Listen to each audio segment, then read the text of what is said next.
We interrupt your program to issue a severe warning for an impending emergency making its way to your area. We urge you to be watchmen of the times and to be prepared with the essential knowledge and supplies for the wake of the final hour.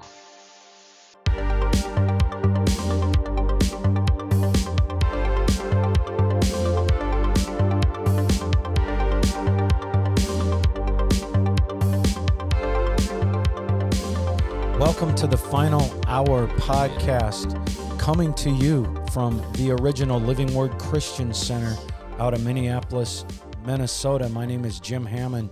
This is Johnny Danger Gap. This is Lonaiah Farrell, and we've got our producer, D. Schrader, D.M. Schrader, D. Mitchell Schrader. Yes.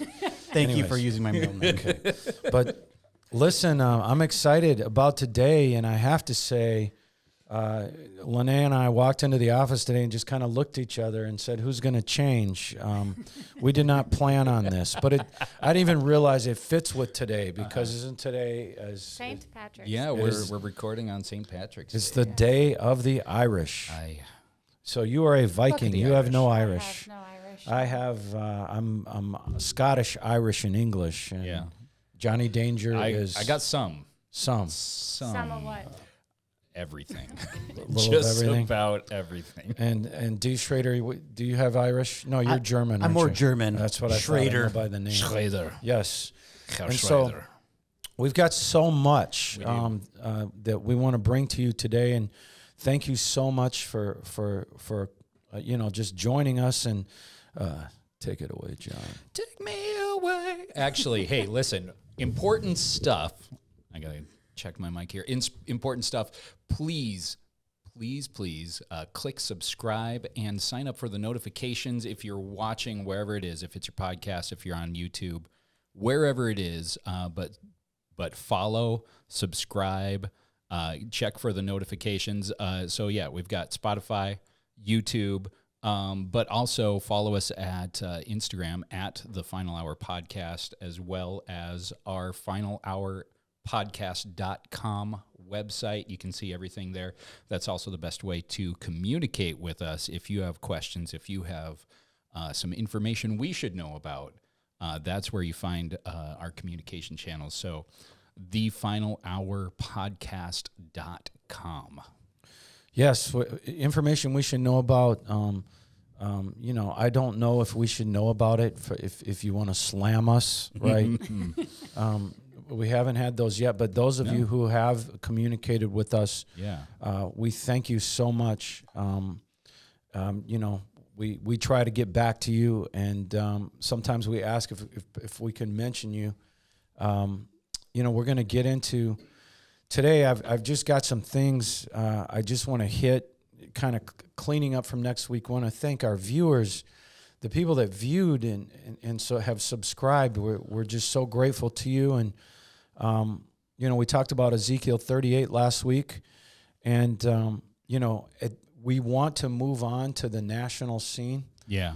And we've got some things that we need to talk to you about, and it has to do with your freedom. And I don't know if we're going to make it to that, but tune in. I do have a couple of updates. We had the ISIS leader was killed 6 weeks ago. So we would just like to say congratulations to the next ISIS leader. Both of those guys are names that I cannot pronounce, but it seems that the ISIS leaders' days are generally numbered, does it not? Yeah.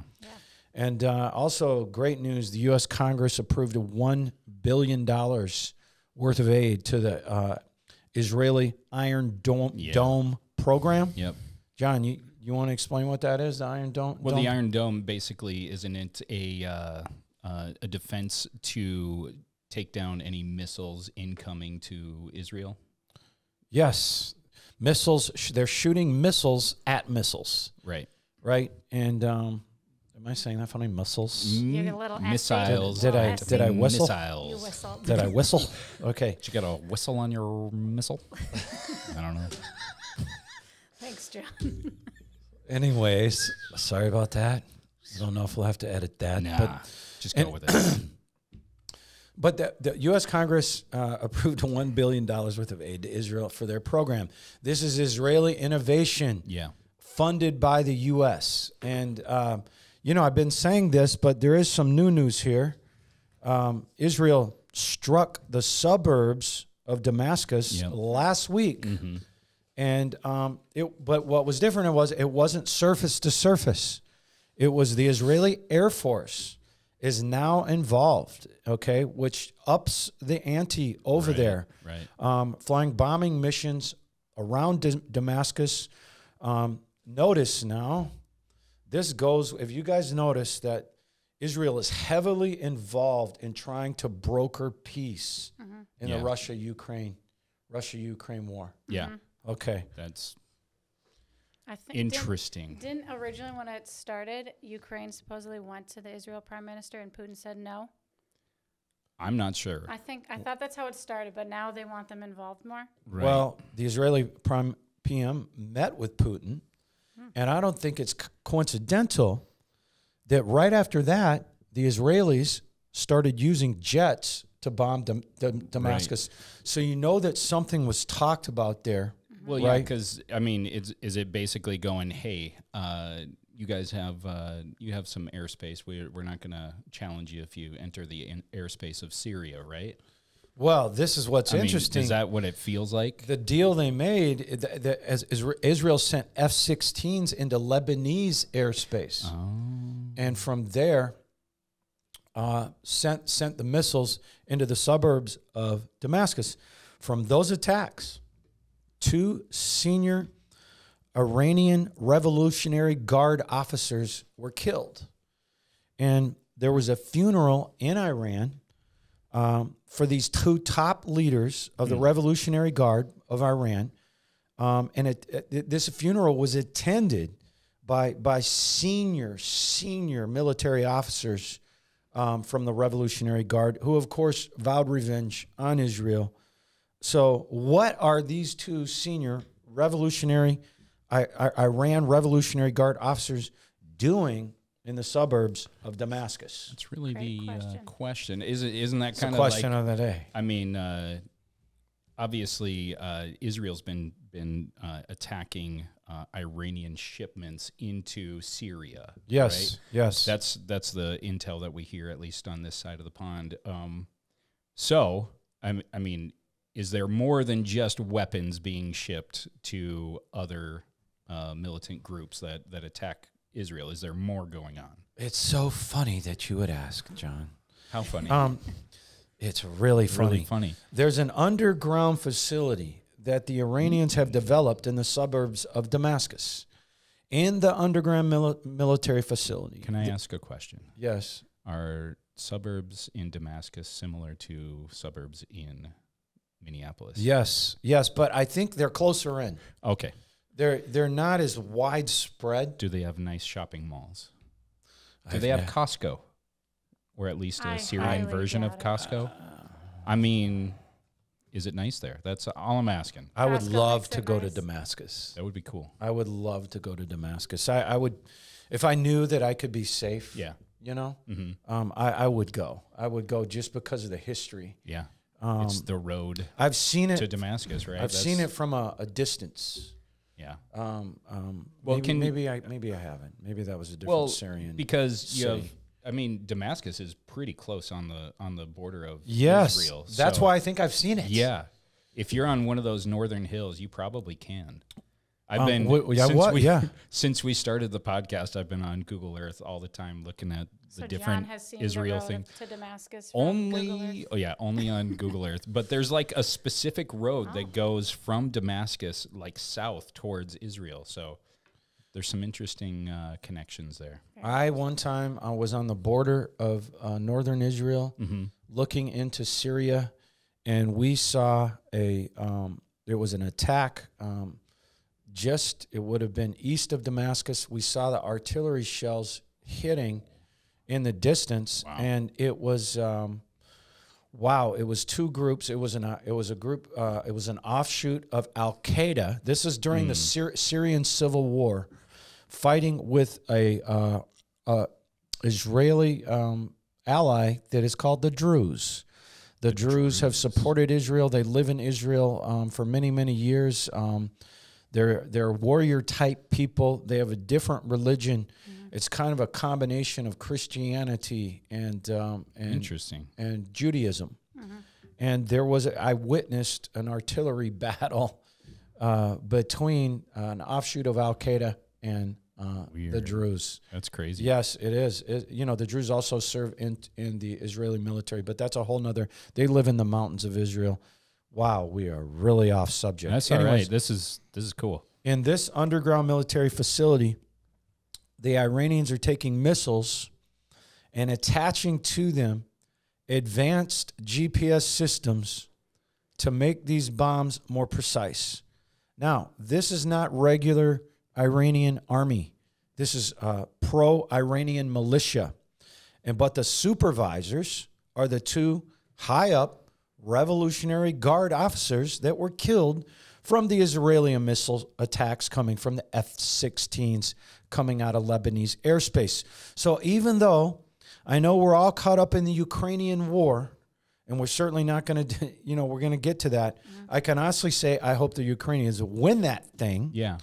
And I saw, so many people all over on so many podcasts predicting that the Ukraine would be overrun in 96 hours. Right. And I know this is all pride, but do you remember what I said, Lonaiah?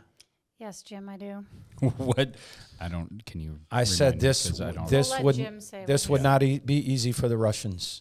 Yeah. This would not be easy. I believe that from the bottom of my heart from the beginning. Thanks for backing me up, Lonaiah. Did she just roll her eyes at the camera? She didn't roll her eyes, but she might have micro-sighed. I did micro-sigh.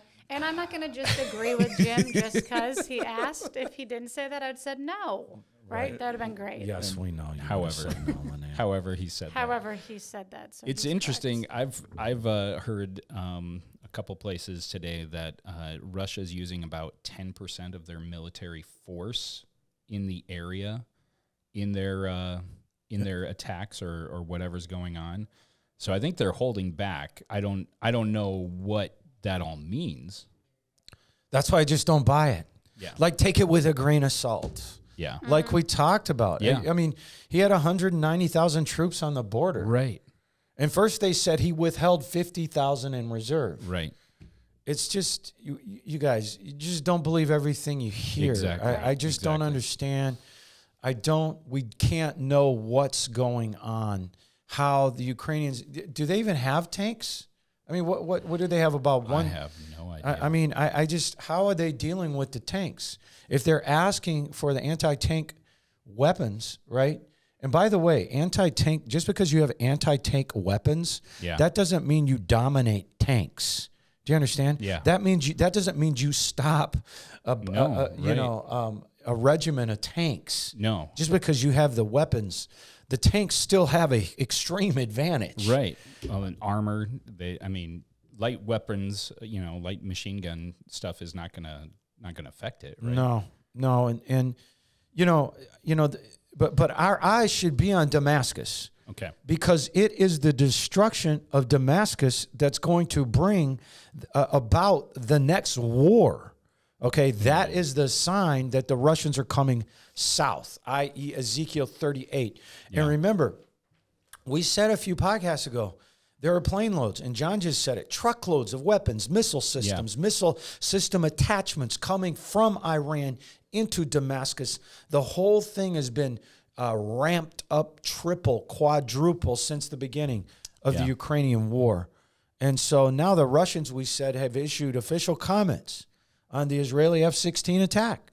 Yeah. They said 7 missiles missed their target. They said 8 missiles were fired, and the 8th missile hit a civilian building. So they're not giving the Israelis very much credit there, are they? No, because didn't they say that they killed 2 top leaders, but only with 1 missile? So there's no way they're both in the same building. The Russians are basically saying they didn't hit anything but a civilian building on purpose. That's what their statement said. Classic denial of the success of the enemy doing what they said they were doing. Right. And they go, no, they were just killing innocent people. That's And all. isn't Russia known for misinformation? Yes. Mis- Anyway. Okay. Two, but how did the... Okay, so you've got two dead high-ranking Iranian Revolutionary Guard officers from that missile attack. Okay, let's look. Now, we're going to talk about the hook in the jaw, all right? Yeah. Because I didn't get through everything with that. And remember, when the disciples asked Jesus, more or less, what shall be the signs of us going into these latter days? Yeah. Or that your second coming is coming and that we're going into these times. What are the signs for the tribulation, in essence, or of your coming? Mark 13:5-8, Jesus began to tell them, be careful and watchful that no one misleads you. Right? Now, remember, he's talking to the Jews here. Right. Okay? And many will come, appropriating themselves the name, in my name, the Messiah, which belongs to me, basing their claims on the use of my name, saying, I am he, right? And they will mislead many. So that's saying that, there will be many Jews misled, right? Yeah. By people coming and saying, I'm the Christ, right? I'm the Christ. Isn't this interesting? Because many commentators, many scholars believe that the Antichrist will have Israeli blood and that the Jews will look at him as God. Okay? That's not across the board there, right? Right. But I think that kind of goes with what's being said here. Because we don't hear anyone out there right now saying, I'm Jesus. Do we? No. Have you guys? Not that I've heard of. Well, verse 7, and you'll hear of wars and rumors of wars. Don't get alarmed, troubled or frightened. Remember that now. Yeah. It's talking about the signs of this. It is necessary that these things take place, that the end is not yet. Nation will rise against nation, kingdom against kingdom. There will be earthquakes in various places. There will be famines, calamities. This is but the beginning. Famines. Calamities. Famines. Famine. Did I say famines? Yeah, you did. It's okay. It's Famines. I mean, That's the subject here is famine, by the way. So, I mean. Famines. Famines. Famine. There'll be famines and calamities. That's right. But there'll be famines and calamities. This is but the beginning of intolerable anguish and suffering. Only the first of the birth pangs. And this is where we are, because the disciples are asking for a sign, right? What are the signs? Yeah. So we are in the time of the signs, right? Yeah. And so birth pangs, what it's going through is and so we're trying to tie this into Ezekiel 38, the hook in the jaw. We have a huge, but let me just say this: we have a huge uptick in seismic activity. Were you just telling me this morning? That 7.4 earthquake happened off the coast of Japan yesterday. Really? Just yesterday. Just I did not yesterday. hear that. Yes. And seismic activity, volcanoes are a major sign. Famine is a major sign. At the same end of that, in regards to the Ukrainian war, Ukraine is called the breadbasket of Europe. Yeah. They are a major exporter of grain and wheat and other produce. So you've got the supply chain of wheat and barley being extremely disrupted from the Ukraine and Russia right now. Right. Goodness.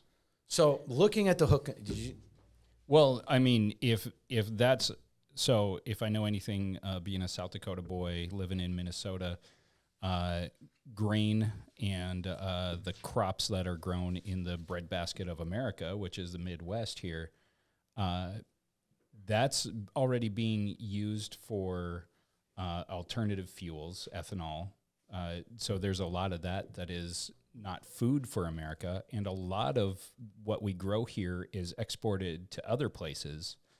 And then if one of those major breadbaskets of Europe is disrupted, then whatever is coming out of America is going to be spread thinner. I know there's other places that grow crops, but if that continues to escalate, that could affect American life as well as European life, because Right. a lot of that is going to be disrupted. This says that Ukraine, they have 103 million acres, and 73% of their country is agriculture output. Yeah. And that's and valuable. if you're in war right That's now, valuable. you're not planting any You're not planting any crops. No. And they're being destroyed to some extent. Right, exactly. Yeah. And so, listen now, all this is tying in here, okay? Ezekiel 38:4, I will turn thee back, put hooks into thy jaws. I will bring thee forth, and all thine army, horses, horsemen, all of them clothed with all sorts of armor, even a great company Tanks. with bucklers and shields, and all of them handling swords. So you've got Russia, which it talks about in the 3 verses before I just read, right? You've got the Russians are going to build a coalition. We talked about this. Turkey, Sudan, Iran, Libya, and now, yes, people that know more than me. After talking about people that know a lot more than me, I believe Germany will be in that coalition. It may not look like it right now, but I believe you can find them. I believe they are in the names and I've just got to do more study on that. Yeah. But many other countries, which you'll see, Syria, okay, will be in there. It will be a coalition. But a hook in the jaw is what brings Russia down to the south to the Israeli border, all right? And I know we went over this last week. All these countries, but listen, remember now, Turkey, Sudan, Libya, Iran, they're all aligned with Russia. Yeah. All right, outside of Germany, they're all aligned with Russia right now. Don't be fooled if you're really following the diplomatic political maneuvering in the Middle East right now. Right. Don't be fooled. These guys are all aligned with Russia. Wow, you've got the other players over there, Saudi Arabia, United Arab Emirates, Qatar. They're all pro-West. Yeah. Okay? They're pro-West. They have not aligned with Russia. Am I getting too intense here? No. It's Am I it's yelling true. in the mic? Passion. Okay. Unadulterated passion. So, settle down, Jim. Yeah. I've just had a lot of coffee. The United Arab Emirates just cut an Abraham Accord deal with Israel. So say whatever you want. Gee, what a coincidence. 2,600 years ago, this was prophesied. And coincidentally, we see the countries lining up. Yeah. Lining up. That said, the Bible says they'll line up. So if we could just, popping down to verse 12 in Ezekiel 38, what are they there for? Okay? To take spoil. Right. And to take prey. To turn thine hand upon the desolate places that are now inhabited. Upon the people that are gathered out of the nations, that's Israel, which have gotten cattle, goods, and dwell in the midst of the land. So, as the spoil is, that was before Israel. What is it? We didn't know what it was until they discovered 32 trillion cubic feet. I think I got the number wrong last time, of natural gas off the shore in the Mediterranean. Right. 30 and more, more all the time. It's energy.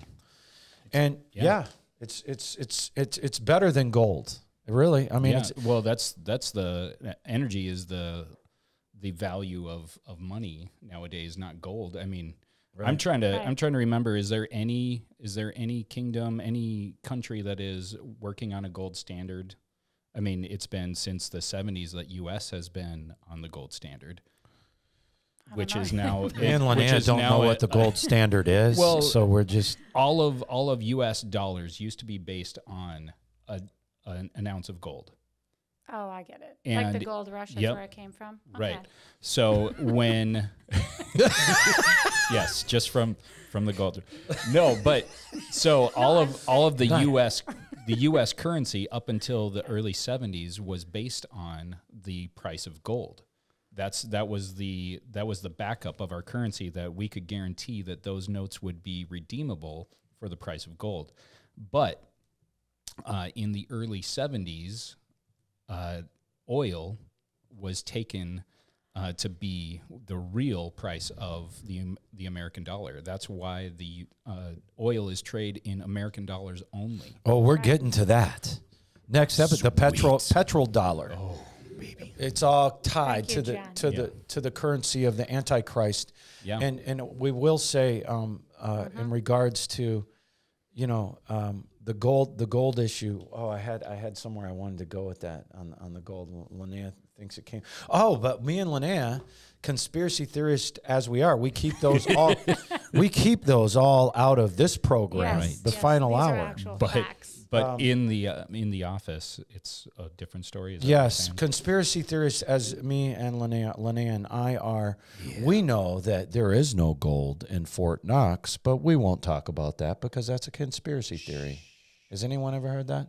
Yeah. That there's not really any gold left At in? least since the James Bond film that they shot at No, this is real. Fort There's Knox. No, I agree. this I is agree. really Yeah. this is really real. If you ever watch History's Mysteries or anything like that, or History's if- mystery. or If you Unsolved want to, Mysteries. if you want to go down a rabbit hole, go ahead and research the Federal Reserve, the U.S. yes. Federal Reserve. Very interesting. We won't go there, We but won't go there.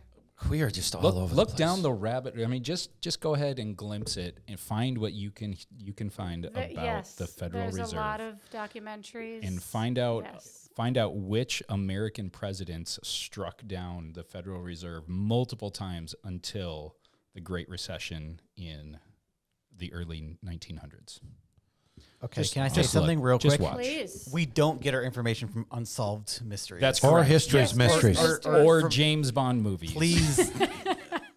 Oh, Well, gosh. James Bond But I movies do make watch me- those shows mean, at 4:30 a.m. I'm inspired. Thank but you. That's not what it's based on. No, we give article links Yes, to anything we say Yeah, where someone can absolutely. question it. Right. But we're Just willing to. privately conspiracy theorists because you can connect dots that Right. But we don't bring them here, is what we're saying. That's- On the fallen hour. I mean, the final hour. the that was a final joke from hour. last week. That was a joke from last week. It's called the final. And so remember, remember, I've said that 1/3 of Europeans buy their natural gas, okay, and a good part of their oil from Russia. So Russia is losing huge amounts of natural gas. But one thing we didn't, and you've got all the world boycotting Russia at the same time, essentially, right? You've got Israel building something called the East Mediterranean Pipeline through the countries of Cyprus and Greece. Okay? It's going to cause some disruption of And it's done in 2025, and it goes all the way in deep into Europe. So let's look at the handwriting on the wall, as Daniel chapter 5 would say. Israel is about to become the replacement for Russia to sell billions and billions and billions of dollars of natural gas to Russia. They're already selling it to Egypt. They're already selling it to Jordan. They're already taking $1 billion a day out of Russia's pocket. Now, remember the Russian ambassador to the UN says he no longer recognizes the Golan Heights, which is a mountainous area in northern Israel, right. just south of the Syrian border. And listen now, this is where I saw that little artillery battle take place, okay?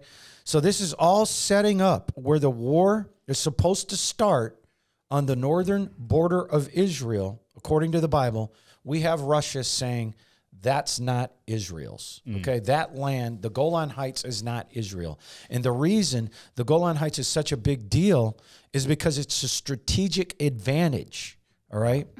Before the Israelis took the Golan Heights in the 1967 war, Right. and people say they did it illegally. Do you know, if you research, if you study the 1967 Arab-Israeli war, they built up an army of 800,000 men surrounded Israel, Jordan, Syria, okay, and Egypt, surrounding them. All right, and with Russian support, all right, politically.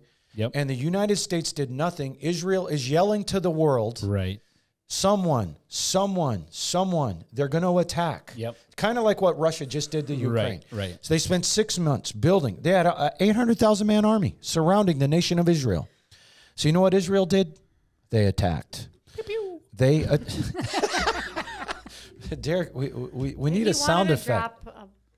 Yeah, I don't have one right now. Okay, all right. I don't have a pew pew sound. Okay. That's why I'm John here. did it. So Israel preempted the Arab attack by attacking, and they won that land in the Golan Heights from that war. All right, and so listen. But you know what would happen is the Syrians would sit in the Golan Heights and throw artillery over the Sea of Galilee into the city of Tiberias. Which, I mean, before that, military strategy always says have the high ground. Right? Yes, because you, especially with missiles and with artillery, that's how you can further your reach, right? And that's why the Golan Heights is strategic, right, between those two countries.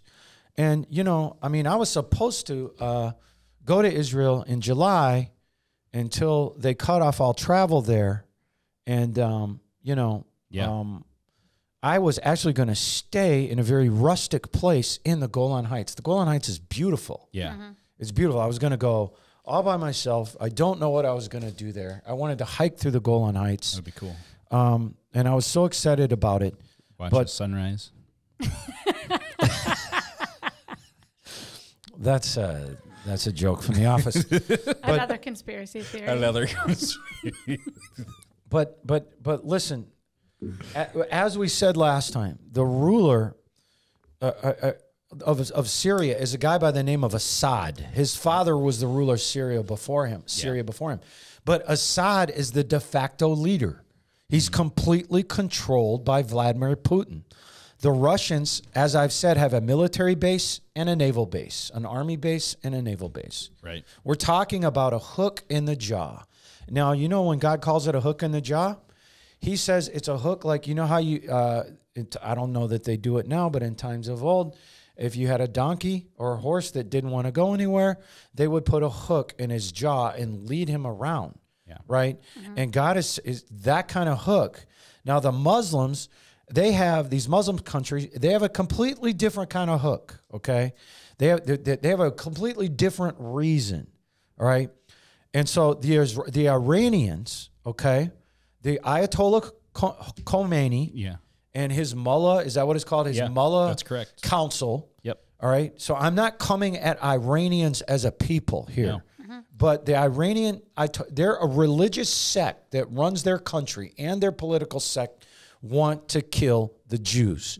So let me tell you something about the Iranians, the population. And they've been, I mean, that whole death to Israel, that's a long time running. It is. The chant. It is. It is. Radicals all the world round. So radicals, right. That's not new. But I also know Iranians who are beautiful people that have no desire for any destruction like that. Well, that's what I was going to comment on the Iranian people. Yeah. They're descendants of the Persian Empire of old. Yeah. Okay. Extremely intelligent people. Yep. They're great people, a great culture. They're ruled by a government that is ruled by Islamic leaders in that country. Right. And I believe that they would overthrow their government if they could. Yeah. Okay, as many others believe. So I'm not coming down on the Iranian people. They are a wonderful people, but not their political leaders and not their religious leaders who run the show. And I want to make another point. Leader of Turkey, Muslim country. The religious leaders of Iran, Muslim. Sudan, another Muslim country. Syria, Muslim country. Libya, Muslim country. They all want to take back Jerusalem. Listen to this now. In the Islamic faith, they believe there's going to be an end of the world, as the Quran states it. Okay? The Muslims believe that Jesus is returning. Okay? The religious leaders in Iran, Ayatollah Khomeini, they believe that they have to destroy Israel as a nation. And they believe that when they do that, their hidden Messiah, which is an imam, will return with Jesus Christ. Okay? And then Jesus will tell the world he's a Muslim. And then Jesus will call on the world to convert to Islam. Interesting. That's how they believe the world is going to end. But for them to get to that point, they have to destroy the Jewish people. So you've got two different reasons for these nations coming down. Russia for the natural gas, the Islamic countries, because that's what they have to do to get to their their latter days, to get to their end of time, right? And so, listen now. United Nations put out a statement, switching gear here, last year, that famine is knocking on the door of 41 million people worldwide. Okay? I believe that's a much higher number. We've already got Lebanon and Syria, both of them border Israel, rationing their flour and other food supplies. Why? Because they get their stuff from the Ukraine. All right? Interesting. Right. Mark 13:8 again. Nation will rise against nation. There will be earthquakes in various places. There will be famines, calamities, and calamities. Calamities. There will be famines, calamities, and calamities. That's right. But is this... Sorry. But that's okay. That's funny, Jim. See, she helps me, right? But So notice helpful. she says it with drink. Oh, right. It happened. We got D. Schrader Can to we get do... that in the office? Jim needs that. Yes, we Yeah, you probably should. we needed it right before the podcast. Just so Sorry. that Lonaiah can roll her eyes while you need a laugh. Yeah. Right, right. I can just press it. Yeah. And Yep. Okay. Perfect. My But kids would like one of those for my dad jokes too. can we get that They one more think sure, time, kids Derek? think Just you're to hilarious. They don't. You like that? Is that good, Jim? sounds like a large party. Yeah. Sounds fun. Seriously, my kids hate my jokes. Okay. And it makes me want to tell I them love all the more. jokes. Oh man. We should do a joke next time to start the podcast out, John. Classic Mac style. Sure. Start it with a laugh. Do you have one off the top of your head, Linnea? No. Okay. I do. You do? Okay, go ahead, Linnea.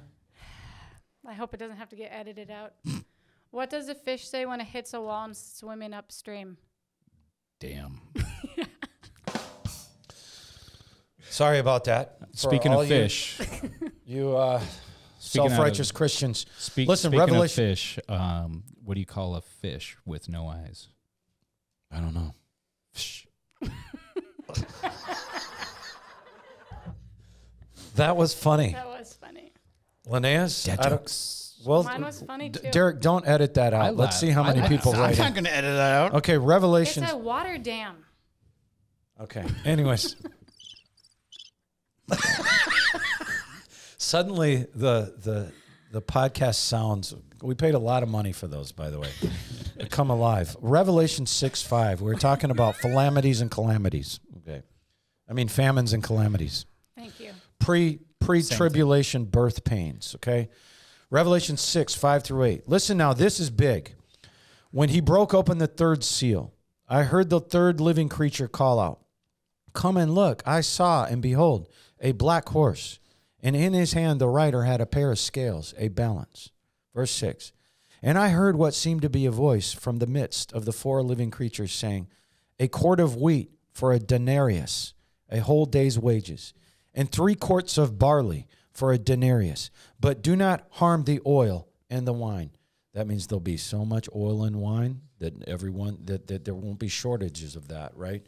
But verse 7, when the Lamb broke open the fourth seal, I heard the fourth living creature call out, "Come." Verse 8, so I looked, and behold, an ashy pale horse, black and blue, as if made so by bruising. And its rider's name was Death, and Hades, the realm of the dead, followed him closely.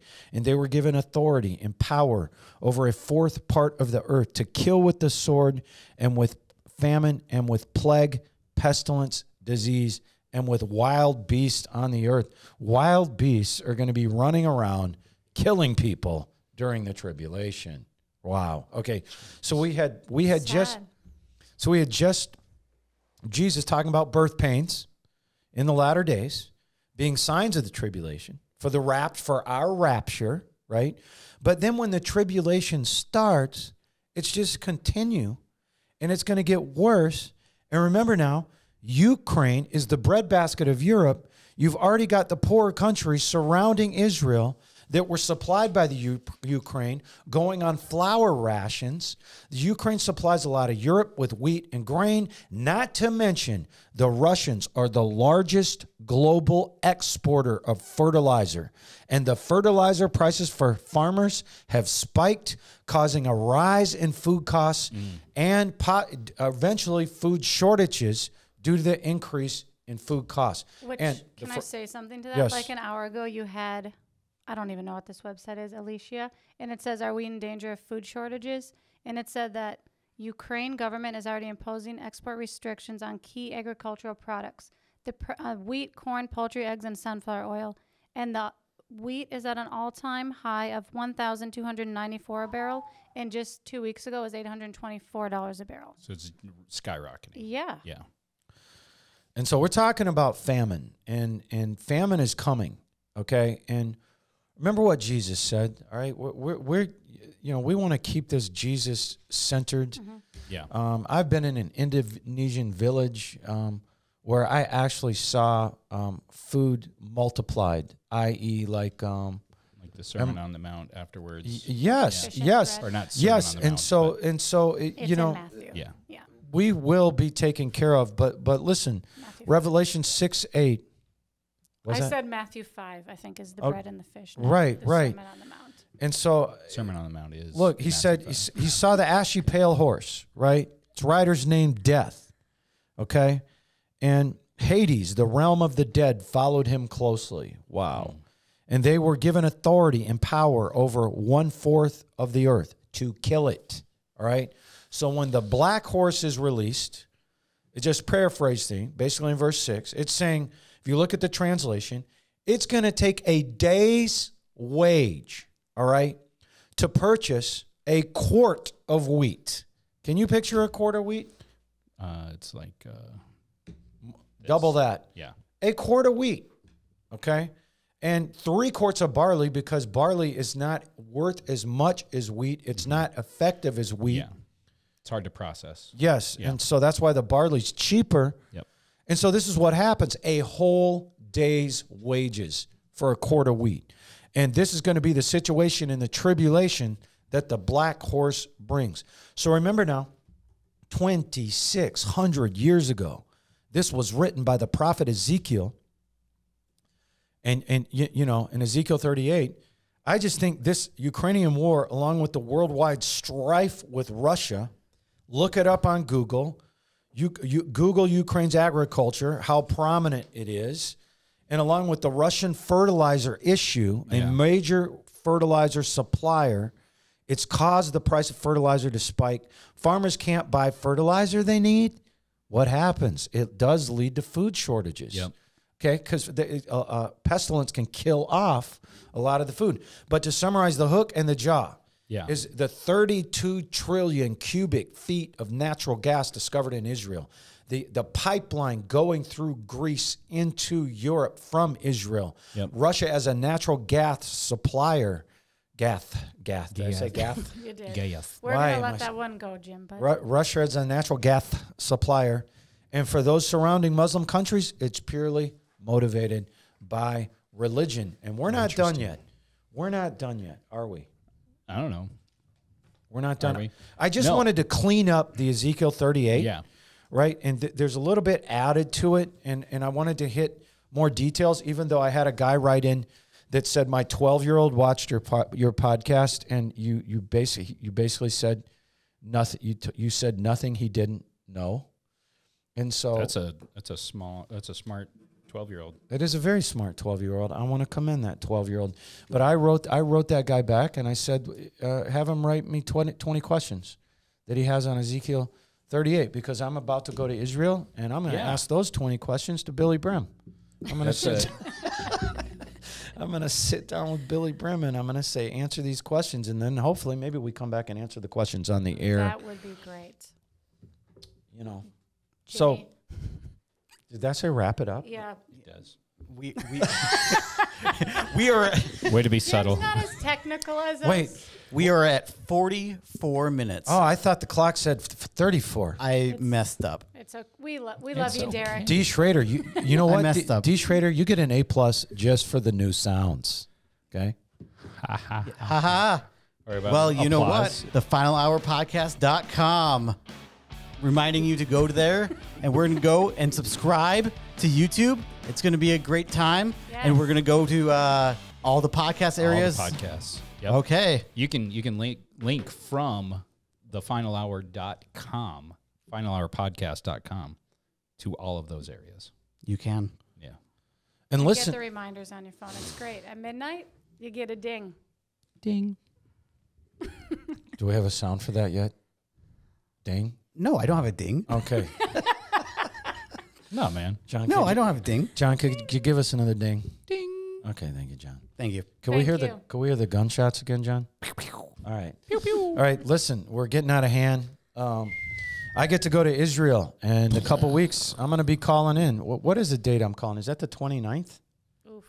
Is it I think Ish, it's the 20. 30th. No, the 30th. You're calling in on the 30th. is Somewhere that, like is Tuesday? Is the 30th a Tuesday? that. Wednesday. Wednesday. Oh, wait, the It's next a day. Wednesday. It's Well- a Wednesday. That's when our... It's okay. We'll take care of the technical details and... The date's not important.